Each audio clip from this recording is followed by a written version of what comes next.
Welcome to Current Affairs program. I am Mahendra Reddy, Director of Kanishka IAS. So ఈరోజు అనగా December 31, 2020 ఈ సంవత్సరాంతంలో చిట్ట చివరి రోజు ఇది. ఈరోజు మనం వివిధ దినపత్రికల్లో వచ్చిన ముఖ్యమైన వార్తలను చర్చిద్దాం.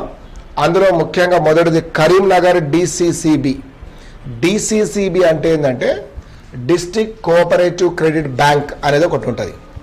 ఈ యొక్క జిల్లా సహకార బ్యాంక్ ఏదైతే ఉందో ఆ బ్యాంక్ చైర్మన్ అయిన కొండూరు రవీందర్రావు గారిని ఈరోజు నాఫ్ NAFCOBకి చైర్మన్గా ఎన్నుకోవడం జరిగింది. ఇదేంటంటే national federation of states cooperation banks limited.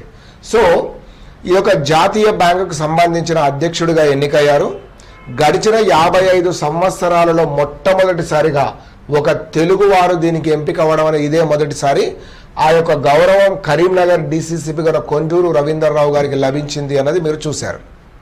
Right. So next వచ్చేసి ఏంటంటే సికింద్రాబాద్ హైదరాబాద్ అనేది రాశాను.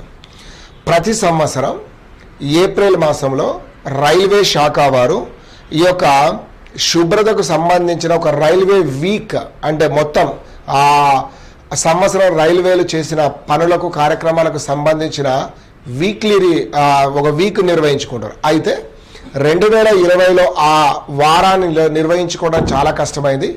కారణం ఏమిటి అంటే ఈ యొక్క కరోనా వల్ల. అందుకని దానికి సంబంధించిన కార్యక్రమం దాని అవార్డులు ఇప్పుడు ఇవ్వడం అనేది జరిగింది. అందులో భాగంగా 173 వ్యక్తిగత అవార్డులు, అదేవిధంగా ఒక 11 గ్రూప్ అవార్డులు డిస్ట్రిబ్యూట్ చేశారు. సో ఈ ఎక్కువ శాతం మాత్రం ఎక్కడంటే సౌత్ సెంట్రల్ రైల్వేలో భాగంగా ఉన్న హైదరాబాద్ సికింద్రాబాద్ విభాగాలకే ఇది లభించింది. సికింద్రాబాద్ హైదరాబాద్ రెండు వేరు అంటే అవునండి, నాంపల్లి దాన్ని మనం హైదరాబాద్ అనే పేరుతో కూడా పిలుస్తాం. రైట్. ఇప్పుడు మరొకటి ఏంటంటే ఆయుష్మాన్ భారత్. సో ఆయుష్మాన్ భారత్ అనేది ఒక ప్రతిష్టాత్మకమైన ఆరోగ్య స్కీమ్. సో ఆ తెలంగాణ ఇప్పటి వరకు అందులో చేరలేదు. కారణం ఏంటంటే ఇక్కడ ఆరోగ్యశ్రీ అంతకంటే చాలా చక్కగా పనిచేస్తుందనే ఉద్దేశంతో చేరలేదు.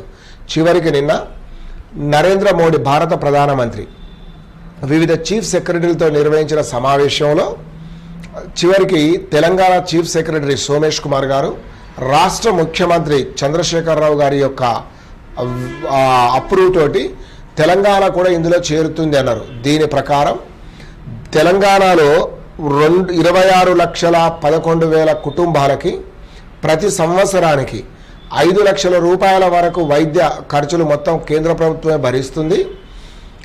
ఇన్క్లూడెడ్ కరోనా ఉంటుంది. ఇందులో మొత్తం 1,350 రకాల వ్యాధులు కరోనాతో కలిపి ఇందులో చికిత్స అందించే అవకాశం ఉంది అని చూసాం. CCEA దీని అబ్రివేషన్ చెప్తానండి ముందు. Cabinet committee on economic affairs. So cabinet committee on economic affairs నిన్న తీసుకున్న నిర్ణయాలలో ఒకటి, గుజరాత్లోని ఒడిశాలోని పారాదీప్ ఓడరేవు ఏదైతే ఉందో ఆ ఓడరేవులో మరొక డాక్ యార్డ్ను డెవలప్ చేయాలని అనుకున్నారు. అంటే పారాదీప్ దగ్గర మరొకటి వస్తుంది. రెండవది ఏంటంటే ఇక్కడ ఉన్నది మొత్తం 3 ప్రాజెక్టులకు ఆమోదం కూడా తెలిపారు. ఆ 3 ప్రాజెక్టుల్లో ఒకటి ఆంధ్రప్రదేశ్లోని కృష్ణపట్నం పోర్టు దగ్గర ఇండస్ట్రియల్ ఏరియాను డెవలప్ చేయాలని. దీనికై 2,139 కోట్ల 44 లక్షలు ఖర్చు అవుతాయి అన్నారు. అదేవిధంగా తుమ్కూరు దగ్గర కూడా ఒక ఇండస్ట్రియల్ ఏరియాను డెవలప్ చేయాలని, దీనికి 1,701 కోటి 81 లక్షల రూపాయలు ఖర్చు అవుతాయని. తర్వాత నోయిడా దగ్గర కూడా 3,883 కోట్ల 8 లక్షలతోటి MMLH అంటే మల్టీ MMLH అంటే మల్టీ మోడల్ లాజిస్టిక్ హబ్. రెండవది MMTH. ఈ MMTH ఏంటంటే మల్టీ మోడల్ ట్రాన్స్పోర్ట్ హబ్. ఈ రెండింటిని ఇక్కడ ఏర్పాటు చేస్తారు అన్నది తెలుసు. సో దీనికి సంబంధించి ఇది మొత్తం కూడా ఎవరు నిర్వహిస్తారు అన్నది కనుక మీరు చూస్తే department of promotion of industry and internal trade వాళ్ళు దీన్ని చేస్తారు అని చూసాం. ఆకాష్ మిసైల్ ఈ యొక్క ఆకాశ్ మిస్సైల్ అనేది మీకు తెలిసిందే, 25 కిలోమీటర్ల దూరం వరకు ఇది ప్రయాణిస్తుంది అని. శామ్ అన్నం షార్ట్ ఎయిర్ మిసైల్, ఈ యొక్క షార్ట్ రేంజ్ ఎయిర్ మిసైల్ ఈనాడు దేశీయంగా ఉత్పత్తి చేసి ఏ దేశమైనా అడిగితే అంటే స్నేహపూర్వకంగా ఉన్న దేశాలకు